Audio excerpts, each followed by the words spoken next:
English derivatives. Let's do a quick review on exactly what English derivatives are.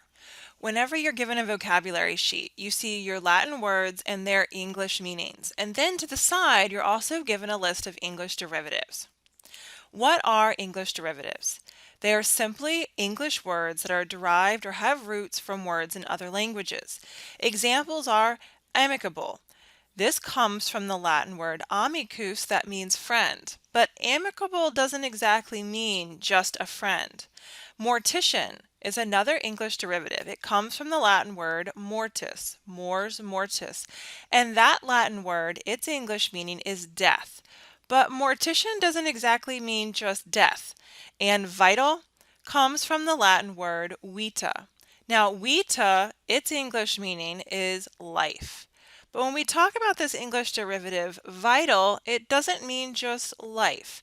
So be very careful that you're not mixing up the English meaning of your Latin words and the definition of your English derivatives that come from those Latin words. Let's look at these a little more in detail. Amicable. This is the definition that you can get from dictionary.com. It's really easy to log in and type in one of those words if you don't know them. They are characterized, it means characterized by or showing goodwill. You're friendly or peaceable. Here is a contextual example of this English derivative used in an English sentence. The husband and wife made an amicable settlement when they divorced, and it was not hostile.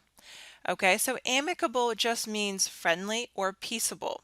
Now, it does come from that Latin word amicus that means friend, but all English derivatives are, it just means they're loosely based on that Latin root. Let's look at another one, mortician. A mortician is a funeral director or someone who prepares the dead for burial. The family went to see the mortician to plan their family member's funeral. Notice that mortician, even though it comes from the Latin word mors mortis, it doesn't mean death. It does have to do with that concept of death. So it is derived from that Latin word mors mortis, but it has a bigger meaning than just death. Let's look at vital. Vital means necessary to life. The nurse looked at the patient's vital signs to assess how his body was doing and if there were any signs that his body was struggling. Vital means necessary to life or gives you information about life. You cannot simply write vital, and it doesn't mean life when you write it into your English sentence. English derivatives have their own definitions and their own meanings.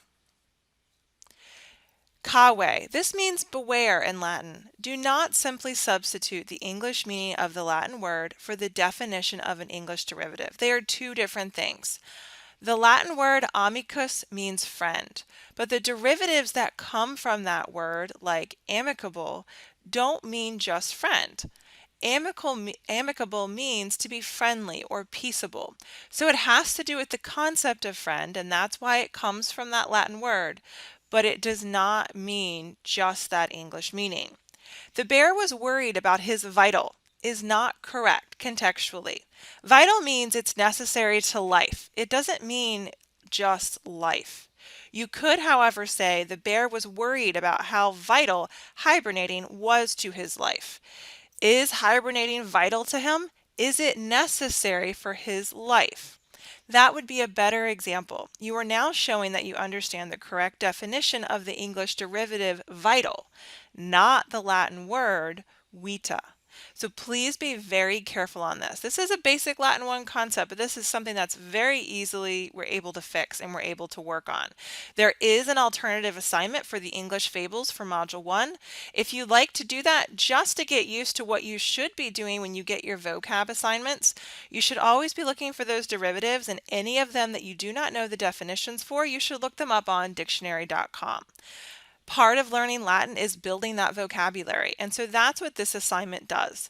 We want to make sure that we're building our vocabulary and we know how to use it in context so we can improve our writing in English, and we can also do well in that SAT portion for the vocabulary and reading comprehension portion. So you don't get thrown English words that you don't know, or you might be able to figure them out because you can see a Latin root.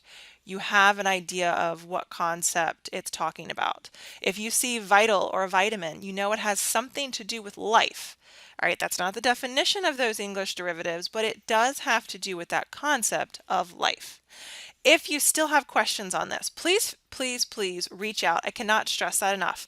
I'm always offering to meet you in virtual office. I'm happy to do that during office hours. And if those hours don't work for you, I'm happy to find another time that will work for both of us. So please email me with specific times you'd like to meet and we can set something up. Well, let's omnes.